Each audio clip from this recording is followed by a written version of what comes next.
பெரியோர்களே, தாய்மார்களே, இந்த அற்புதமான அரங்கில் கிட்டத்தட்ட ஆயிரக்கணக்கான நம்முடைய தமிழ் சொந்தங்கள் எல்லோரும் உங்களுடைய நேரத்தை கொடுத்து வருடந்தோறும் 3 நாட்கள் அமெரிக்காவில் ஏதோ ஒரு பகுதியில் உங்களுடைய குடும்பத்தோடு குழந்தைகளோடு வந்து நம்முடைய தாய்மொழி தமிழ்மொழி வளர்வதற்கு மிக முக்கிய ஒரு காரணக்கர்த்தர்களாக இந்த அமெரிக்கா மாகாணத்தில் நீங்கள் இருந்து அதே நேரத்தில் அடுத்த தலைமுறை, 2ஆம் தலைமுறை, 3ஆம் தலைமுறை இந்த மண்ணில் அவர்களுக்கெல்லாம் நம்முடைய தாய்மொழியை பெரிய அளவில் அறிமுகப்படுத்தி அதை பேணி காத்து பாதுகாத்து இன்னும் எடுத்து சென்று கொண்டிருக்கின்றீர்கள். அதற்காக உங்களை எல்லாம் இந்த நேரத்தில் பாராட்டி வாழ்த்தி, இன்னும் வருகின்ற காலத்தில் இந்த ஃபெட்னா அமைப்பு ஒரு மாகாணத்திலும் கூட இன்னும் சிறப்பாக, இன்னும் ஆழமாக, இன்னும் பலமாக இந்த நிகழ்வுகளை நடத்த வேண்டும் என்று எல்லாம் வல்ல இறைவனை இந்த நேரத்தில்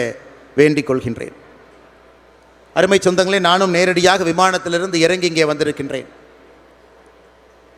ஆனால் நிச்சயமாக பேசுகின்ற கருத்தை சில நேரத்தில் மறந்து விடுவதற்கு வாய்ப்பு இருக்கிறது என்கின்ற காரணத்தினால இந்த நிகழ்வில் குறிப்பெடுத்து வந்திருக்கின்றேன். இந்த காரணத்திற்கும் கூட முக்கியமான சில கருத்துக்களை உங்களிடம் பகிர வேண்டும். அதை நிச்சயமாக நாம் மறக்கக்கூடாது என்கின்ற ஒரு காரணத்தினால முன்னிருக்கையில் மூத்தவர்கள் அமர்ந்திருக்கின்றார்கள். விஐடி பல்கலைக்கழகத்தினுடைய வேந்தர் ஐயா விஸ்வநாதன் அவர்கள், அதே போல் விஐடி குழுமத்தினுடைய தலைவர்கள் இங்கே வந்திருக்கின்றார்கள். அதே போல்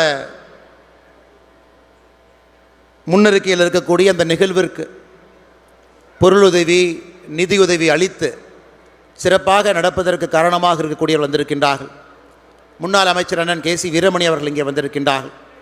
அதே போல் எல்லா அந்த அமைப்பினுடைய முக்கிய காரணக்கர்த்தர்கள் அருமை அண்ணன் விஜய் மணிவேல் அவர்கள் இந்த ஃபெட்னா அமைப்பினுடைய தலைவராக இருந்து தமிழ் குடும்பத்தை மிக சிறப்பாக 2 ஆண்டுகளாக வழிநடத்தி கொண்டிருக்கின்றார்கள். அவருடைய பெயரை சொல்வதன் மூலமாக எல்லோருக்கும் என்னுடைய நன்றிகளை இந்த நேரத்தில் தெரிவித்துக் கொள்கின்றேன். இப்பொழுது துணைத் தலைவராக, அடுத்த தலைவராக வர இருக்கக்கூடிய அருமை சகோதரர் எழிலன் ராமராஜன் அவர்களுக்கும் என்னுடைய வாழ்த்துக்களை தெரிவித்துக் கொள்கின்றேன். அருமை சொந்தங்களே, உண்மையை பேச வேண்டுமென்றால் இது ஒரு சாதாரணமாக ஒரு ஆண்டும் கூட எல்லோரும் கலந்து பேசிவிட்டு புகைப்படம் எடுத்துவிட்டு அறிமுகப்படுத்திவிட்டு பிரிந்து செல்லக்கூடிய ஒரு நிகழ்வு அல்ல. காலமாக ஆண்டுதோறும் நடக்கக்கூடிய நிகழ்வாக இருந்தாலும் கூட நம்முடைய தமிழ் மொழி ஆழமாக வேரூன்றி நம்முடைய தாயகத்தை தாண்டி அமெரிக்காவில் மிக பலமாக இருப்பதற்கு காரணமான ஒரு அமைப்பு இந்த ஃபெட்னா அமைப்பு. இங்கே இருப்பவர்கள் நீங்கள் சாதாரண மனிதர்கள் கிடையாது. கடுமையாக பணி செய்பவர்கள், உழைப்பவர்கள், பெரிய பெரிய நிறுவனத்தில் பொறுப்பில் இருப்பவர்கள், தொழில் முனைவோர்கள். இருந்தும் நம்முடைய தாய்மொழி தமிழ் மொழிக்காக பெரும் நேரத்தை செலவிட்டு உங்கள் குழந்தைகளுக்கு அதை சொல்லிக் கொடுத்து கஷ்டப்பட்டு இந்த தமிழ் மொழி இங்கே வளர்வதற்கு காரணமாக இருக்கக்கூடியவர்கள் நீங்கள். எத்தனையோ மனிதர்களை அமெரிக்காவில் பார்க்கும் பொழுது வியர்ந்து பார்ப்பேன். மருத்துவர்களாக இருப்பார்கள், ஆனால் வீட்டிலே தூய தமிழில் பேசுவாங்க, குழந்தைகளுக்கு சொல்லிக் கொடுப்பாங்க, தமிழ் பாடத்தில் போடுவாங்க. இங்கே இருக்கக்கூடிய பள்ளிக்கூடத்தில் இல்லை என்றாலும் கூட அதற்காக முக்கியத்துவம் கொடுப்பார்கள். அதை தாண்டி அடிக்கடி நம்முடைய தமிழ்நாட்டில் பார்க்கும் பொழுது ஒரு பரதநாட்டியனுடைய அரங்கேற்ற விழாவிற்கு வந்து அழைப்புதல் கொடுப்பீங்க. இங்கே அந்த குழந்தை கற்றுக்குவாங்க. அதை நம்முடைய தாய் திரு தமிழ்நாட்டில் அதற்கான அரங்கேற்றம் நடக்கும்.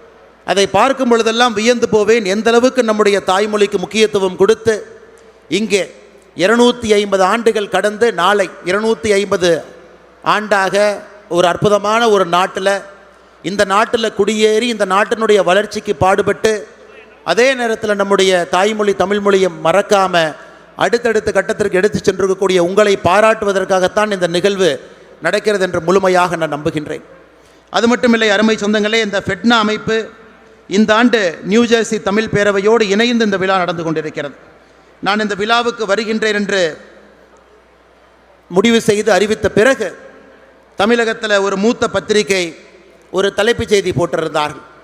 ஹிந்துத்துவா எதிர்ப்பு கொள்கைக்கு அண்ணாமலை மாறுகின்றாரா, ஃபெட்னா விழாவுக்கு செல்லுகின்றாரா என்று. அதே நேரத்தில் ஃபெட்னாவில் இருக்கக்கூடிய சில நண்பர்களும் கூட அண்ணாமலை வர வேண்டுமா என்று கேட்டார்கள். அப்பொழுது எனக்கு கம்பராமாயணத்தில் கம்பன் அவர்கள் யுத்த காண்டத்தில் ஒரு கடவுள் வாழ்த்து எழுதியிருப்பார். கம்பனுடைய தனிச்சிறப்பு கம்பராமாயணத்தில் ஒரு காண்டத்திற்கும் கூட தனித்தனியாக ஒரு கடவுள் வாழ்த்து இருக்கும். அந்த யுத்த காண்டத்திற்கான கடவுள் வாழ்த்து எழுதியிருப்பாங்க. ஒன்றே யாயின் ஒன்றே யாம் பலவே ஆயின் பலவே ஆம், அன்றே ஆயின் அன்றே ஆம். அதனுடைய அர்த்தம் என்னன்னாங்க, கடவுள் இருக்கிறான்னு நீங்கள் நம்புனீங்கன்னா கடவுள் இருக்கிறார், கடவுள் இல்லை என்று நீங்கள் நம்புனீங்கன்னா கடவுள் இல்லை. ஒரே ஒரு கடவுள் இருக்கிறான்னு நம்புனீங்கன்னா ஒரே ஒரு கடவுள் இருக்கிறாங்க. பல கடவுள் இருக்கின்றார்கள் என்று நம்புனீங்கன்னா பல கடவுள் இருக்கிறாங்க. கடவுள் இருக்கிறாரான்னு தெரியாது, பொறுத்திருந்து பார்ப்போம் என்று சொன்னால் அதற்கும் கம்பன் உங்களுக்கு வாய்ப்பு கொடுக்குறாங்க. இன்னைக்கு நான் கடவுளை நம்புகிறேன், நாளைக்கு நம்புவேன்னு தெரியாதனாலும் கம்பன் அந்த வாய்ப்பு கொடுக்குறாங்க. என்னை பொறுத்தவரை ஃபெட்னா அமைப்பு எப்பொழுதும் அதே போல் இருந்திருக்கிறது. வருகின்ற காலத்திலும் கூட எல்லா சித்தாந்தத்தையும் தாண்டி அனைவரையும் தமிழால் இணைக்கக்கூடிய ஒரு அமைப்பாக தொடர்ந்து இருக்க வேண்டும். அது சாதி மதத்தை எல்லாம் தாண்டி கருத்தியல் அடிப்படையிலே நம்மில் முரண்பாடு இருந்தாலும் கூட அப்படிப்பட்ட ஒரு அமைப்பாக ஃபெட்னா இருக்க வேண்டும் என்று எப்பொழுதும் விரும்புகின்றேன். அப்படித்தான் இருக்கிறது. வருகின்ற காலத்தில் அப்படி இருக்க வேண்டும் என்று இந்த நேரத்தில் சொல்ல விளைகின்றேன். கம்ப ராமாயணத்தில் கம்பன் சொல்லியிருக்கின்றான், கம்பன் எழுதியிருக்கின்றான். உங்களுக்கு கடவுள் மீது நம்பிக்கை இல்லை என்றாலும் கூட கம்பராமாயணத்தில் யுத்த காண்டத்தில் கடவுள் வாழ்த்தில் அதை சொல்கிறார். அதே போல் அருமை சொந்தங்களே, இங்கே இருக்கக்கூடிய தமிழர்கள் நீங்கள் சாதாரண மனிதர்கள் அல்ல. தென்னாப்பிரிக்கா சென்றிருக்கின்றேன், அங்கே இருக்கக்கூடிய தமிழர்களை சந்தித்து உரையாடி இருக்கின்றேன். அங்கே தென்னாப்பிரிக்காவில் நம்முடைய தலைவர்கள் சொல்லுவார்கள், அண்ணா ஹிந்துன்னு ஒரு காலம் இருக்குது, தமிழ்னு ஒரு காலம் இருக்குது. இங்கே சென்சஸ் நடக்கும் பொழுது தமிழ்நாட்டை சார்ந்த நிறைய தமிழர்கள் ஹிந்து என்கின்ற காலத்தை டிக்கெடிக்கிறதுக்கு பதிலாக தமிழர் என்கின்ற காலத்தை டிக்கெடிக்கிறாங்க, நீங்கள் கொஞ்சம் சொல்லுங்கள், அவர்களை சொல்லி ஹிந்து என்கின்ற காலத்தில் டிக்கெடிக்க சொல்லுங்கன்னு சொல்லுவாங்க. அதே போல் இலங்கையில் இருக்கக்கூடிய நமக்கு தெரியும், அங்கே இருக்கக்கூடிய புலம்பெயர்ந்த தமிழர்கள் எத்தனை ஆண்டுகள் அந்த வடுவோடு ரணத்தோடு அதையெல்லாம் தாண்டி தன்னுடைய மொழியை இனத்தை காப்பதற்காக உயிரையெல்லாம் விட்டு நாட்டையெல்லாம் தாண்டி கனடாவில், அமெரிக்காவில், யூகேவில் அதையெல்லாம் தாண்டி நின்று கொண்டிருக்கின்றார்கள். அதையும் நாங்கள் பார்த்து கொண்டிருக்கின்றோம். மலேசியாவாக இருக்கட்டும், சிங்கப்பூராக இருக்கட்டும், சாதாரணமாக தெருவில் இருக்கக்கூடிய வியாபாரி நண்பர்கள் ஆரம்பித்து துணை ஜனாதிபதி வரை தமிழர்கள் இருப்பதை பார்க்குறோம். செசலீஸாக இருக்கட்டும், ஒரு பகுதியும் கூட. எதற்காக சொல்லுகின்றேன் என்றால், நாம் தயவு செய்து நம்முடைய தமிழினத்தை ஒரு சிறிய வட்டத்தில் அடைக்கக்கூடாது. ஹிந்து என்கின்ற வட்டத்தில் அடைக்கக்கூடாது, இஸ்லாமியர் என்கின்ற வட்டத்தில் அடைக்கக்கூடாது, கிறிஸ்தவர் என்கின்ற வட்டத்தில் அடைக்கக்கூடாது. அதையெல்லாம் தாண்டி தமிழர் என்கின்ற வட்டம் ஒரு பெரிய வட்டமாக இருக்க வேண்டும், அதில் எல்லோரும் இருக்க வேண்டும் என்கின்ற அன்பான வேண்டுகோளையும் கூட இந்த ஃபெட்னா மேடையிலே சொல்வதை என்னுடைய பெருமையாக நான் இந்த நேரத்தில் கருதுகின்றேன். காரணம் நான் எதற்காக இதை அழுத்தம் திருத்தமாக இந்த இடத்திலே பதிவு செய்கின்றேன் என்றால், நம்முடைய தமிழ் மொழியில் புறநானூறு 2000 ஆண்டுகளை தாண்டி நிற்கக்கூடிய அற்புதமான நூல். 182வது பாடல் படிப்பதற்கு வாய்ப்பு இருந்தால் உங்களுடைய குழந்தைகள் நீங்கள் படிக்க சொல்லுங்கள். உண்டால் அம்ம இவ்வுலகம் இந்திரர் என்கின்ற ஒரு சான்றோடு அந்த 182வது பாடல் ஆரம்பிக்கும். அந்த பாடலுடைய உட்கருத்து பார்த்தீங்கன்னா, ஒரு தமிழன் எப்படி இருக்க வேண்டும் என்றால், அமிர்தமே கிடைத்தாலும் அதை பகிர்ந்து உண்ண வேண்டும், சினம் கொள்ளாதவராக இருக்க வேண்டும், தூங்காமல் அஞ்சாமல் உழைத்து புகழுக்காக தன்னுடைய உயிரையும் கொடுப்பதற்கு தயாராக இருக்க வேண்டும், உலகையே கூலியாக கொடுத்தாலும் கூட சான்றோர் பள்ளி சொல்லை கிடைக்க பெறாத ஒரு தமிழினமாக இருக்க வேண்டும், தன் முயற்சியை பிறர் நலனுக்கென ஆக்குபவராக இருக்க வேண்டும். எப்போ சொல்கிறாருங்க? 2000 ஆண்டுகளுக்கு முன்பு புறநானூற்றிலே சொல்லப்பட்டிருக்கக்கூடிய ஒரு கருத்து. அப்போ எத்தனை மதங்கள், 2000 ஆண்டுகள் இந்த உலகத்தில் எத்தனை மதங்கள் யோசிச்சு பாருங்க. கிடையாது. மதங்கள்லாம் இன்னைக்கு வந்தது. 7ஆம் நூற்றாண்டில் இஸ்லாமிய மதம், 2ஆம் நூற்றாண்டில் கிறிஸ்தவ மதம் வந்துச்சு, 6ஆம் நூற்றாண்டில் புத்த மதம் வந்துச்சு. அதையெல்லாம் தாண்டி ஒரு மனிதன் அறத்தோடு எப்படி வாழ வேண்டும் என்று சொல்லிக் கொடுத்த ஒரு மண்ணில் அதை பேசக்கூடிய தமிழ்மொழி பேசக்கூடியவர்களாம் இருக்கின்றோம். இதையெல்லாம் நம்முடைய குழந்தைகளுக்கு எடுத்து சொல்ல வேண்டிய ஒரு பெரிய கடமை நமக்கு இருக்கு. இன்னைக்கு நாம் பேசுகிற சாதி மதத்தை எல்லாம் தாண்டி நிற்க வேண்டும் என்று எல்லா மதமும் சொல்லுகின்றோம். இதே புறநானூரில் இன்னும் கொஞ்சம் பின்னாடி போய் பார்த்தீங்கன்னா, இதே புறநானூரில் ஆரியப்படை கடந்த நெடுஞ்செழியன் மிக அற்புதமாக ஒரு மன்னன் சொல்லுகின்றான், மூத்தோன் வருகை எண்ணாது அவருள் அறிவுடையோன் 6 அரசும் செல்லும், வேற்றுமை தெரிந்த நற்பாலுள்ளும் கீழ்ப்பால் ஒருவன் கற்பின் வேர்பால் ஒருவனும் அவன் கண் படுமே. எப்படி சொல்கிறாரு பாரு.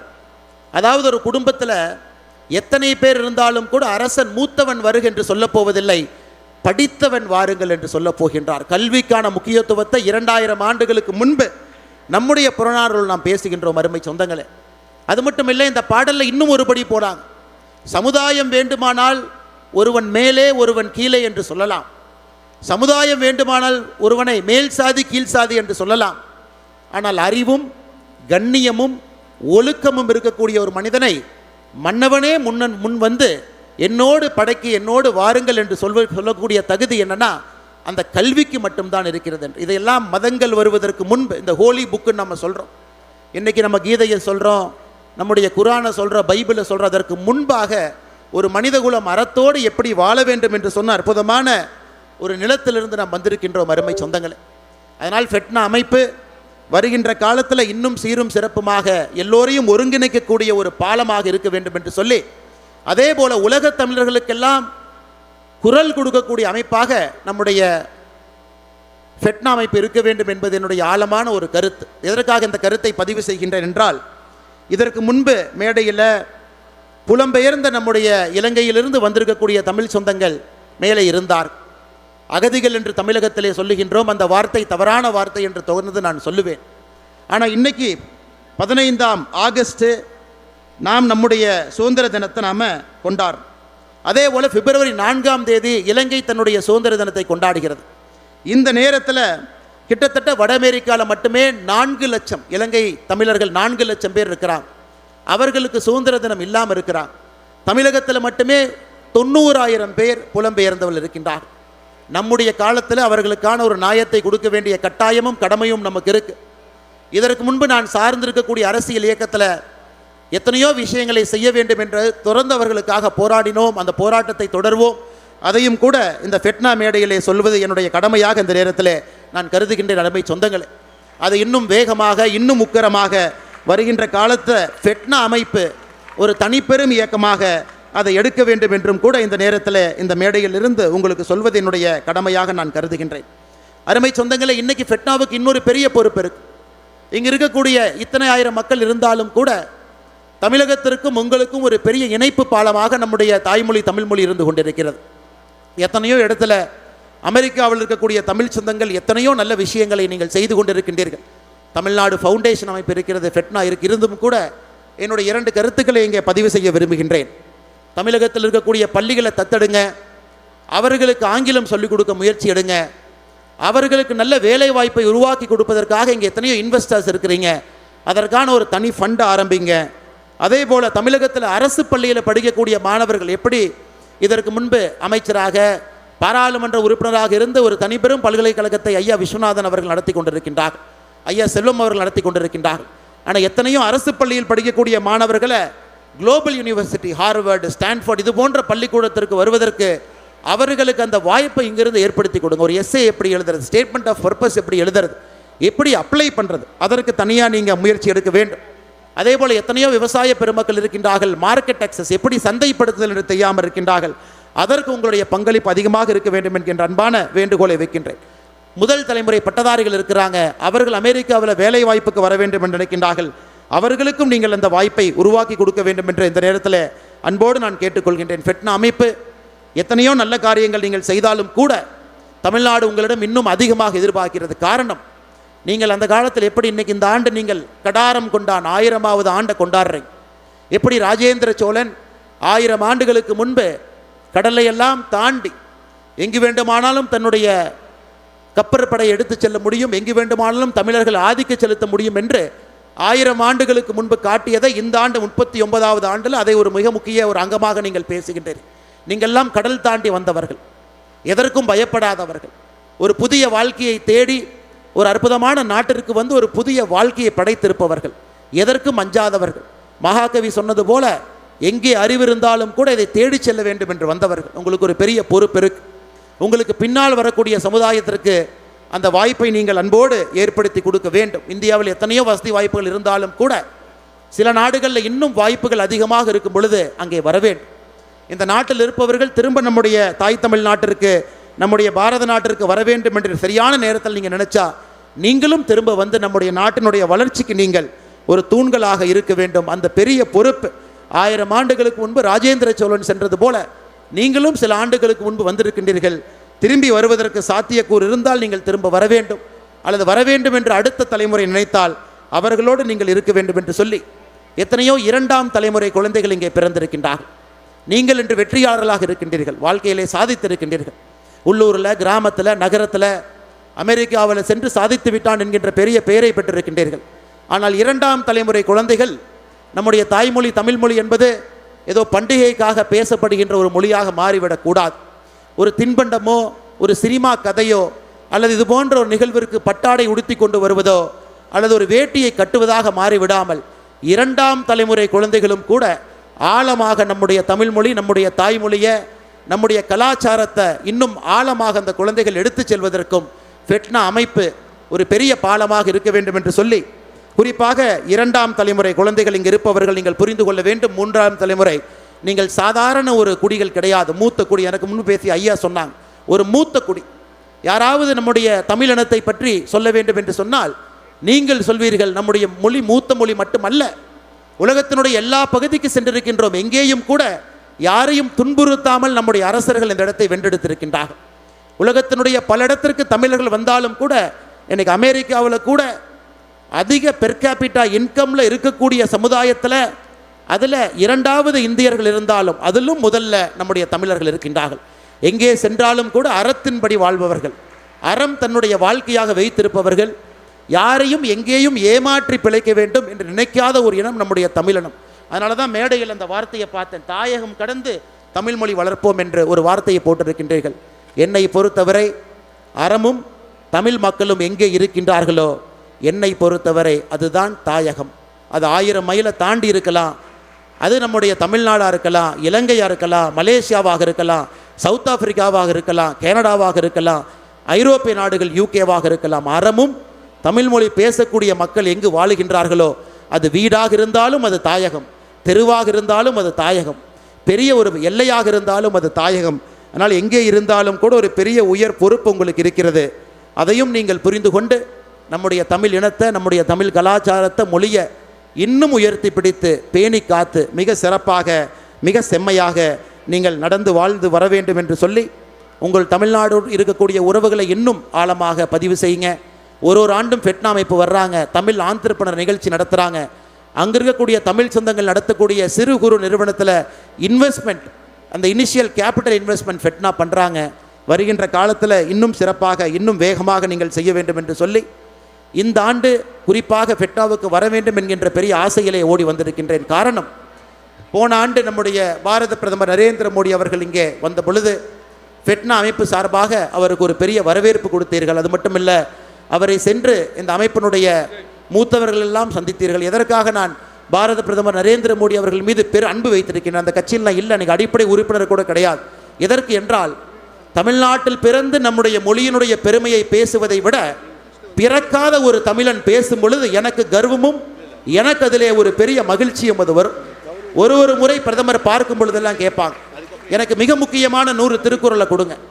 நான் பிரதமர்கிட்ட சொல்லியிருக்கிறேன், ஐயா 100 திருக்குறள் உங்களுக்கு பொருத்தம் என்றால் ஒரு அரசன் எப்படி இருக்க வேண்டும் என்பதை வள்ளுவன் எப்பொழுதோ சொல்லியிருக்கின்றான். அது இன்னைக்கு ஹார்வர்டு பிஸ்னஸ் ஸ்கூலில் எத்திக்ஸ் பேப்பர் ஏதோ கொடுக்குறாங்க. ஆனால் வள்ளுவனை பொறுத்தவரை அரசன் எப்படி இருக்க வேண்டும், அறம் எப்படி இருக்க வேண்டும் என்று அஞ்சாமை, ஈகை, அறிவூக்கம் இந்நான்கும் எஞ்சாமை வேந்தருக்கு அரிது என்று சொல்லியிருக்கின்றான்.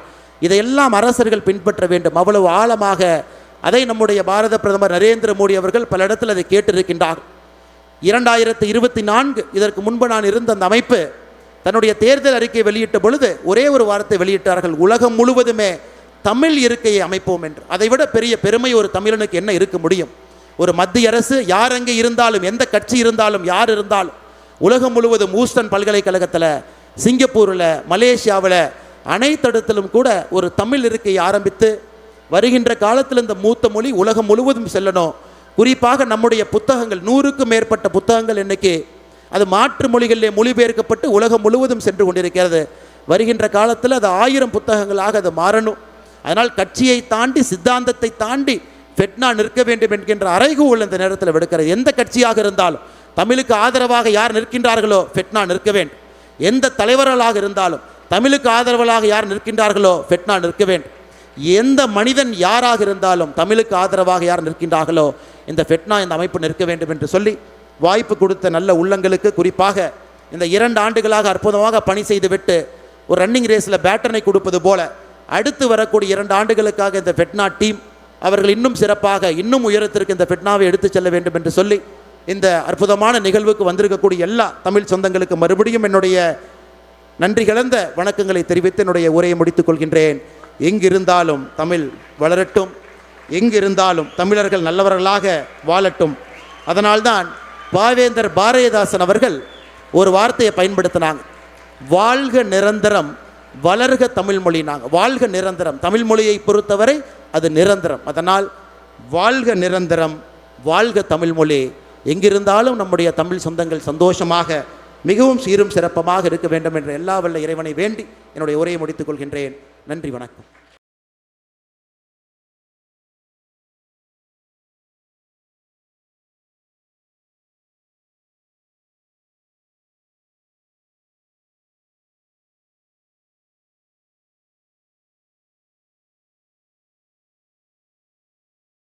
அனைத்து விதமான உள்ளூர் மற்றும் உலக செய்திகளுக்கு நமது www.adiban.com என்ற இணையதளத்தை பார்வையிடவும்.